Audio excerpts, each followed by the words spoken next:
Well, let's bring in Governor Ron DeSantis, 2024 presidential candidate. Welcome, Governor. What is this tie, bro? Good morning.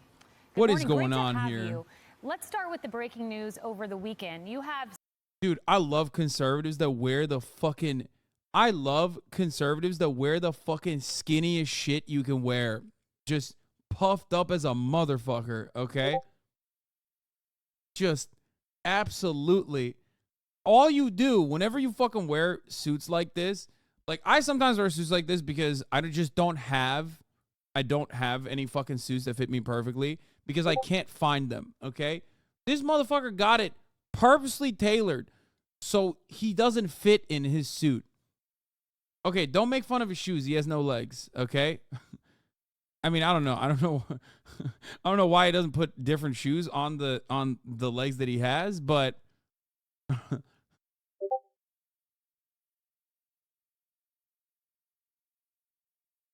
which is your most right-wing opinion, do you think? I think that we should keep jails and we should put the members of the Democratic and Republican Party in those jails. Speaker McCarthy, who said this is a deal worthy of the American people. But then Chip Roy, congressman, bone-rib conservative, he supports you. He said pretty bluntly, plus $4 trillion, no. So there's a fracture in the Republican Party. Where do you stand, Governor? Well, prior to this deal, Kaylee, our country was careening towards bankruptcy. And after this deal, our country will still be careening towards bankruptcy. And to say you can do $4 trillion of increases in the next year and a half, I mean, that's a massive amount of spending. I think that we've gotten ourselves on a trajectory here really since March of 2020 with some of the COVID spending. It totally reset the budget, and they're sticking with that. And I think that that's... Yeah, this is a winning strategy, guys. No, keep talking about how, like, we got to balance the budget, man. Yeah, no, definitely. See, Ron DeSantis is a fucking loser. Okay, we already knew that. But one of the main reasons why he's a loser is because instead of getting fatter, he decided to get on Ozempic. Okay? Everybody knows you need to be fatter, not skinnier. Okay? It's big boy season. Is going to be totally inadequate to get us in a better spot. Look, in Florida, we run big budget surpluses. We have a $1.2 trillion economy, but our debt is only $17 billion, second lowest per capita in the country. But we make tough choices, and we make sure that we look forward to the long haul. Obviously, in Washington, D.C., they do these cycles to just get them through the next election, and that's ultimately one of the reasons why they continue to fail. Governor, you're now in contention, or you're now in the contest to be the presidential candidate for the Republican Party in 2024. Obviously, the front runner is President Donald Trump. When I go out and I talk to Americans, I don't know that you all share all the same policy positions. I don't know that you share the same personality, but you do share a base of Republicans. Most of the people that... Damn, this guy's cooking them, dude. ...support you probably voted for President Trump twice. And the first comment I hear over and over again is, why doesn't Ron DeSantis wait for President Trump's second term and then run? And what is your best answer to that? Why is right now the time for Ron DeSantis to run for president? Because everyone knows if I'm the nominee, I will beat Biden and I will serve 2 terms, and I will be able to destroy leftist. See, the 2-term thing is actually the most significant benefit. Every other part of this shit is goofy, okay? Everyone knows I can beat Biden. Like, the electability argument is dumb as fuck. Even though it kind of does basically say Trump lost without saying Trump lost. You know what I mean? But it reminds people that Trump did kind of lose to Biden, right? But you can't actually say Trump lost to Biden because 60% of the base is like, he never lost to Biden. They cheated him, right? So I guess that's how he has figured out a way to triangulate his perspective here. You know what I mean? To triangulate like a good talking point here without saying what he wants to say without actually saying it.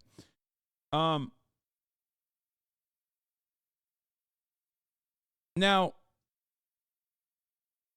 the last part, which he's about to mention here, I'm going to destroy woke ideology. What the fuck are you saying? Be able to destroy leftism in this country and leave woke ideology on the dustbin of history.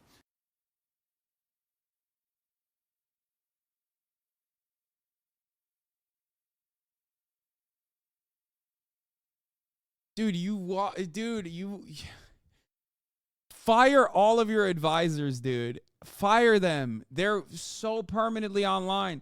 They're so permanently online. I feel like those motherfuckers got banned from this broadcast, okay? We're gonna destroy woke ideology and leave it in the dustbin of history. It's like, bro, no one thinks you popped off there, okay? Stop, dude. It's just, I don't know. Maybe I'm wrong, but like the notion that like, I have one firm belief, okay? If you say based, the likelihood that you are an important voter block diminishes dramatically. The more you use the term based, the less likely it is that you are an important voter, okay? And this is literally just like the type of motherfuckers that say base. That's who's writing this. That you're like, oh, dude, we're groipers. We're fucking groiped up, dude. We're groiped up. We're so groiped up. Which Felix has brought up many times as well. This is the funniest thing, dude. You have a healthy marriage. Oh, I'm so triggered. Yes. Like, fire this person. Fire the person who made this meme, okay? You're so fucking stupid. You're supposed to be like the reasonable Republican in the room. And like how are you appealing to the moderate wine moms that just want tax cuts with this shit? Does he actually think 4chan got Trump elected? Yeah, exactly.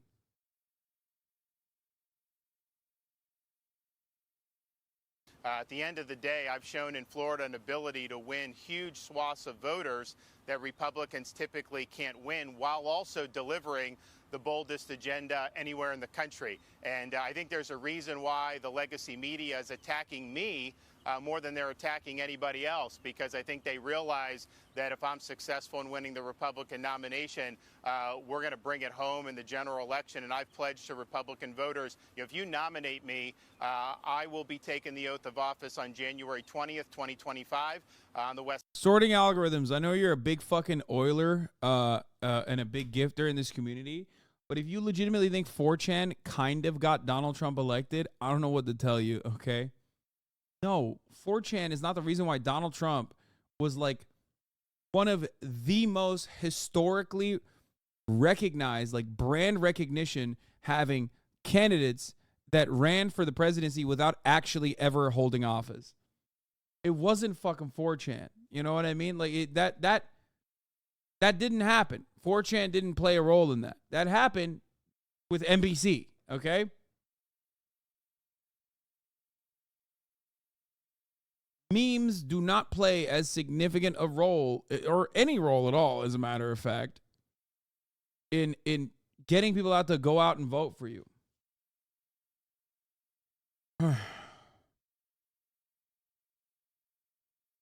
Side of the Capitol. No excuses.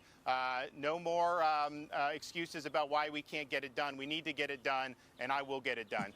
You're headed to Iowa. Iowa, as we know, a crucial state when it comes to winning a nomination. Governor, can you win Iowa? We're going to compete everywhere. Of course we can, but we're competing everywhere. Iowa is very important. We've got an incredible amount of support. I got endorsed by 37 legislators there before I even announced my candidacy. We obviously have a lot in common with Iowa in terms of what Florida's done and what they've done under Governor Kim Reynolds. And I think the groundswell of support has been really, really strong. Bro, remember when Ted Cruz won Iowa in 2016? And then he became the president after defeating Hillary Clinton because he became the president of Iowa and then also the president of the Republican Party and then famously the president of the United States of America. Remember when that happened? Oh, yeah, that's right.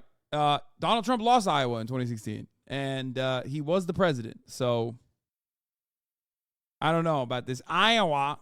And, we're going to press the case. I mean, they had mentioned there may be some differences with me and Donald Trump, and I think that those differences redound to my benefit in a place like Iowa. I mean, for example, he's taken the side of Disney in our fight down here in Florida. I'm standing for parents. I'm standing for children. And I think a multi-billion-dollar company that sexualizes children is not consistent with. Bro, he's still going off the fucking Disney shit. No one cares, dog.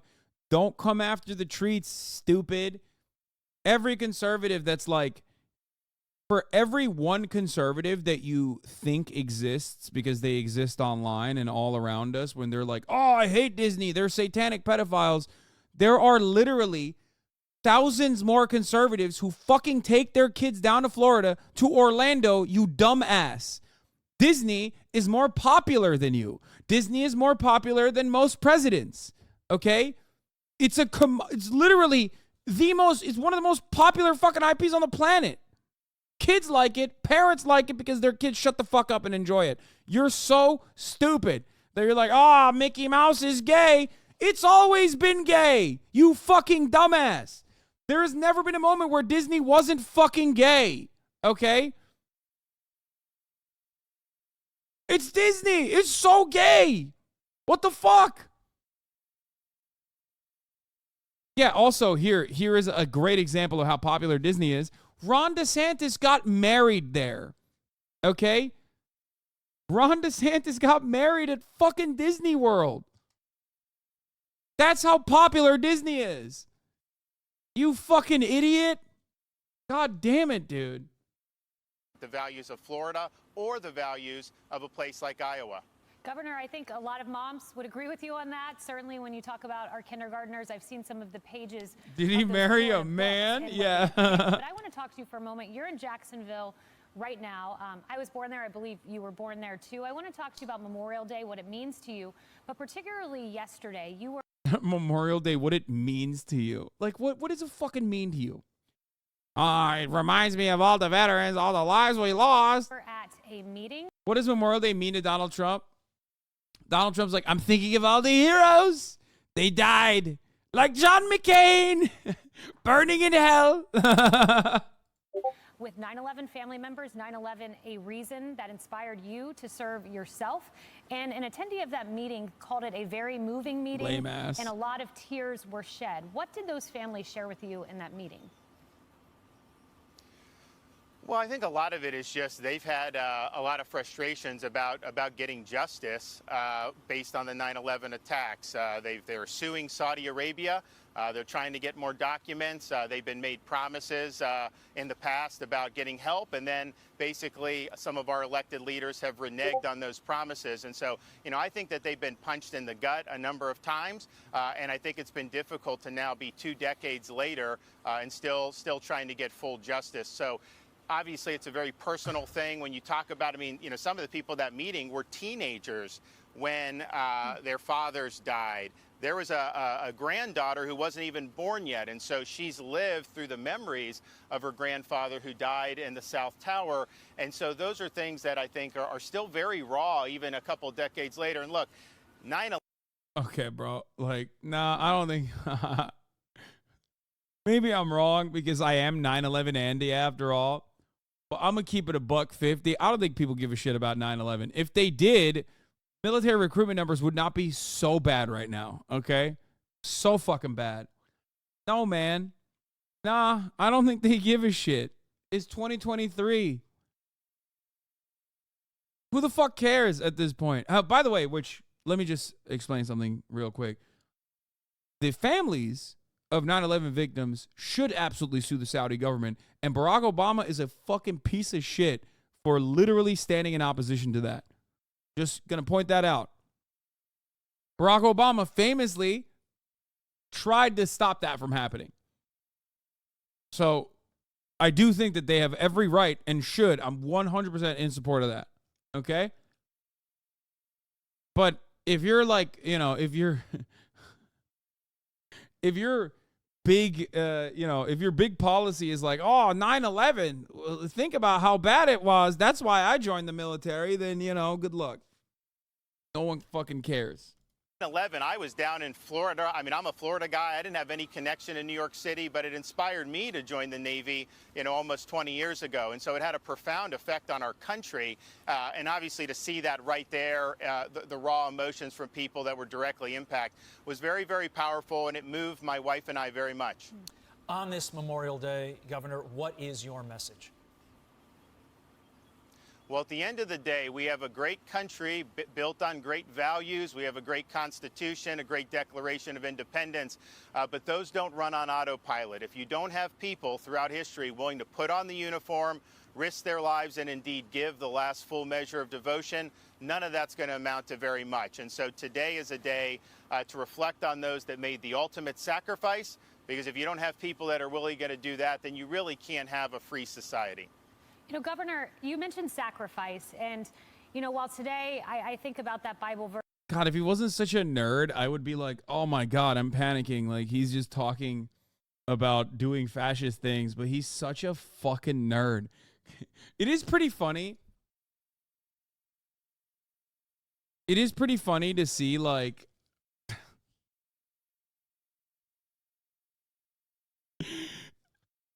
like the Elizabeth Warren of the Republican Party. Today is a day don't have. At the end of the day was very, very powerful, and it moved my wife and I very much. On this Memorial Day, Governor, what is your message? Well, at the end of the day, we have a great country built on great values. We have a great Constitution, a great Declaration of Independence, but those don't run on autopilot. If you don't have people throughout history willing to put on the uniform, risk their lives, and indeed give the last full measure of devotion, none of that's going to amount to very much. And so today is a day to reflect on those that made the ultimate sacrifice, because if you don't have people that are willing to do that, then you really can't have a free society. Governor, you mentioned sacrifice. And, while today I think about that Bible verse. God, if he wasn't such a nerd, I would be like, oh my God, I'm panicking. Like, he's just talking about doing fascist things, but he's such a fucking nerd. It is pretty funny. It is pretty funny to see, like,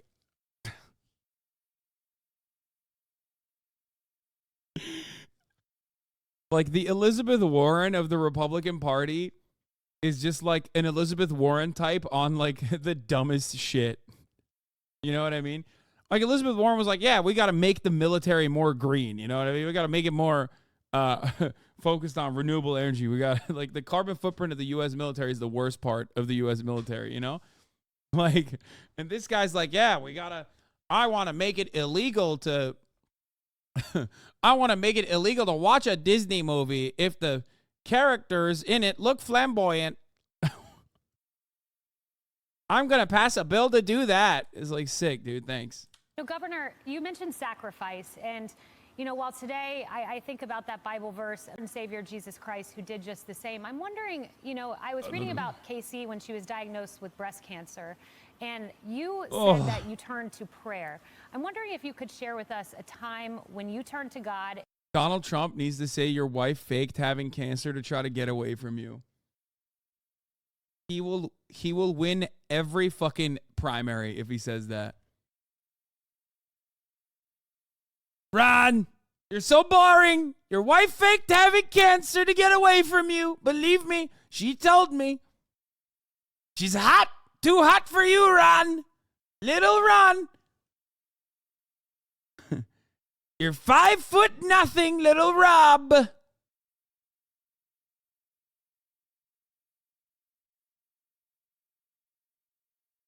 And how, in particular, that relationship will inform how you would govern as president. Well, when she was diagnosed, it was something that hits the family like a ton of bricks. I mean, at the time, we had a 5, a 3, and a 1-year-old kid. And not that this is ever something anyone. Remember how you say you regretted the long hair because you look like a cliche leftist? Now you're going to regret this cap, dude? No, this is important. I'm a veteran. I'm a veteran who died. Listen, I can't be stealing valor from the American veterans all the time. Sometimes I got to steal valor from the other guys. You know what I mean? anyone wants to deal with, but I think for a mother of young kids, it's particularly devastating because you're thinking what could happen. And we made the decision to publicly acknowledge that she was fighting this. We're private people, but we're also public. And so we made the decision. And it was pretty dark, I think, before we did that. Once we did that, though, the amount of prayers that we received from people, not just in Florida, but throughout the country, it made a huge difference. And I saw her spirit be lifted up in ways that probably a lot of people didn't think were possible. So if anyone tells you to doubt the power of prayer, well, I'm an example here with me and my wife where the power of prayer made a big difference. And she was able to get through this. It was not easy, but she was able to get through this, I think, handling it about as well as someone could under the circumstances. And I don't think she would have been able to do that without prayer. Governor, it is Memorial Day. I served in the Marine Corps. You're a veteran yourself. Going into this election. Yeah, of course he did. Governor, could you tell me perhaps your favorite crayons to eat? I like red myself, personally. That's my favorite. Got a yummy taste to it. What about yours? Of course, you were a pussy-ass lawyer for the Navy. You didn't even do the chair force. You didn't even actually see combat. You didn't even actually work on the carriers. You were overseeing torture as a lawyer for the Navy, but I still got to ask, what's your favorite color crayon, sir? Potentially becoming president. We have a war in Ukraine we're financing. We have all this like China trying to attack us from the back door, it seems, to the Pacific. What can be done to stop our country from spilling more blood on a foreign battlefield? Well, first, I think we need to look. I love the way these guys talk. Like, oh, we got to stop more blood from being spilled on the battlefield. So I don't even disagree with that sentiment. Obviously, you guys have heard me say this many, many times over. But, like, I want to ask him how he feels about, like, Iraq and Afghanistan before we actually pulled out. You know what I mean? Like, because I'm willing to bet if we go back in time, this guy's been on Fox News a lot. I'm willing to bet he was like, we need to stay there permanently. Sergeant, what is your malfunction? Look at what's going on with the military right now. And I think the military that I see is different from the military I served in. I see a lot of emphasis now on political ideologies. Dude, I feel like his brain, like he has no way to process the questions. His brain is so fucking like ready with talking points that he hears military and immediately goes, the military is gay now. Dog, you were in the Navy. You can't make it out without fucking some ass. What do you mean? What the fuck do you mean the military's gay now? You were a lawyer in the Navy. Shut the fuck up. God damn, dude. Things like gender pronouns. I see a lot about things like DEI. And I think that that's caused recruiting to plummet. I think it's driven off a lot of war. Once again, I got to repeat this. The DEI stuff for the military is quite literally the exact opposite. Okay? It's to boost recruitment. It's stupid. It's silly. It's not going to work. But the whole, like, the military is more woke now is not actually against recruitment. It's for recruitment. Okay? That's literally the reason why they're doing it. So that they can be like, look, we're so woke. Come on. We need more women in the military. Like that kind of shit. That's literally the point. So the idea that like, oh man, you know, the military, we're going to make it less gay or whatever the fuck.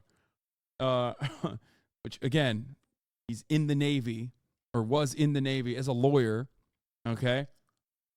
He was a Navy lawyer. The idea that is going to, boost recruitment numbers is so stupid. Warriors, and I think morale is low. So all those issues are important, and we'll be rolling out a really strong program to counter China because I think it is our #1 threat.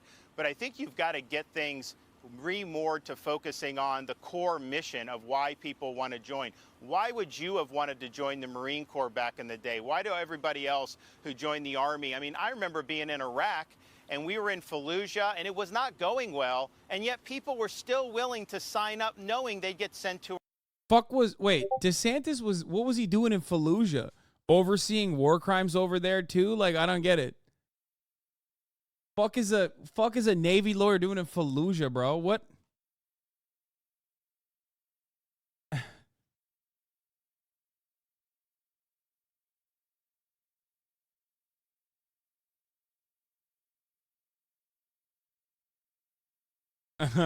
What the fuck? To Iraq because they believed in that this. No, he said, I remember being in Iraq. Like, up knowing they'd get sent to Iraq because they believed in that this was something special. And I think we've lost that a little bit. And I think we really need to rejuvenate the morale in the military. Yeah, he's saying, like, we got to get to the good old days, you know, Abu Ghraib style shit. Like, we got to get back to the fun stuff that we were engaging in, okay? What was he doing? Ron DeSantis touts his military record, but as a lawyer, what did he do in Iraq? Okay. 3 months later, DeSantis is the GOP nominee, blah, blah, blah. He arrived in fall as a part of the surge of nearly 30,000 U.S. troops, okay, whose mission was to quell insurgencies and turn cities like Fallujah into bloody battle zones, but it was costly, and 961 U.S. troops died that year. Military leaders deemed the surge a conditional success. Coalition Iraqi forces have dealt with significant blows to Al-Qaeda Iraq. It was around this time the U.S. forces have been ordered to let Iraqis take a greater role in securing the nation. So what did he do? DeSantis' campaign didn't comment on the remarks by Trump, whose endorsement of DeSantis helped him win the GOP nomination for governor. Oh, my God. That's another angle. That's actually another fucking angle. Like, Donald Trump would be like, you served in Iraq and you loved Iraq. Like, you keep saying you love Iraq. You're a loser. During the surge, DeSantis served as a senior legal advisor to the SEAL who commanded the special... Yeah, during the surge, DeSantis served as a senior legal advisor to the SEAL who commanded the Special Operations Task Force West in Fallujah. Oh my God, I was just joking when I said he just oversaw war crimes. But that's actually what he did. He was there to... Oh no. He was responsible for helping ensure that the missions of the Navy SEALs and Army Green Berets in the wide swath of the western Euphrates River Valley were planned according to the rule of law that captured detainees were humanely treated. He did a phenomenal job, Thorleif since said of DeSantis. It was a pretty complex time with Iraqi sovereignty starting to take a hold.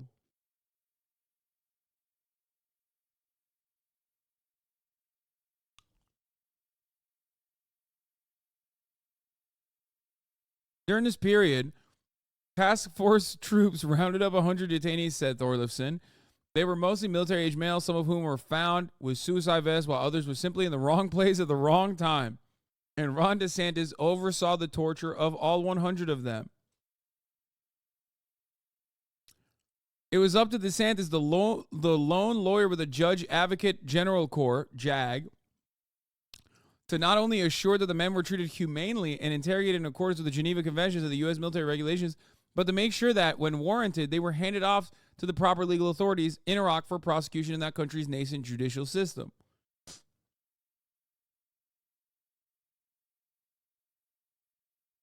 That's crazy.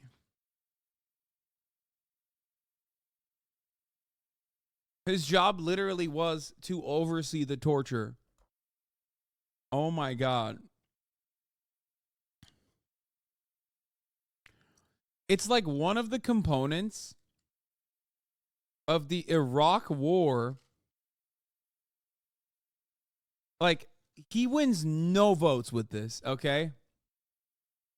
He wins no votes with this because, one, people who have served in the military already are like, oh, dude, fuck this guy. He was literally a pencil pusher for the he was a Navy lawyer, okay?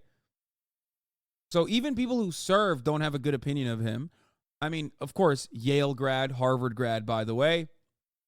Direct officer program, like, internally, even people who are in the military are not going to like him. And then one of the least favorable parts of U.S. military operations is literally the fucking torture. So, like, not a single person would look to this guy and go, wow, it's so great. I think you overestimate voters. Most will think he served. They won't look up the details. No, they will look up the details when Donald Trump says you were a gay ass lawyer for the torture the torture apparatus of the U.S. military in a war that everyone knew was bad, that I said was bad, and actually defeated Hillary Clinton by saying it was bad.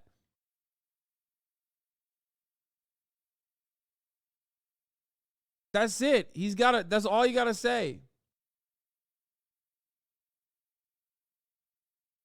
Real life is not like A Few Good Men. Wait, what do you mean? What does A Few Good Men have to do with this?